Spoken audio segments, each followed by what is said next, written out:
Những ngày gần đây, mạng xã hội liên tiếp xuất hiện các đoạn video liên quan đến sinh viên y khoa có những phát ngôn thiếu chuẩn mực khiến nhiều người lo ngại về cách ứng xử của người học ngành y. Trong đó, gây bức xúc nhiều là đoạn clip ghi lại hình ảnh nữ sinh viên mặc áo blue kèm dòng trạng thái bệnh nhân mắng mình, sinh viên y thì đi ra, biết cái gì đâu, nên tí mình sẽ xếp giường cho bác ở trong góc và lấy ven trật 3 lần. Ngay sau khi vụ việc xảy ra, Trường Đại học Y Hà Nội thông tin sẽ xem xét hình thức kỷ luật đối với sinh viên này.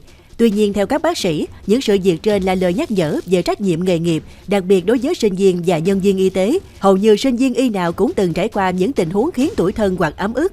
Sinh viên có quyền buồn và có thể chia sẻ với thầy cô, bạn bè để được động viên, hướng dẫn. Không nên đưa những cảm xúc tiêu cực đó lên mạng xã hội, gắn với người bệnh hoặc hoạt động chuyên môn, dù chỉ là nói đùa. Đừng để lời đùa cợt làm mất lòng tin của người bệnh và xã hội.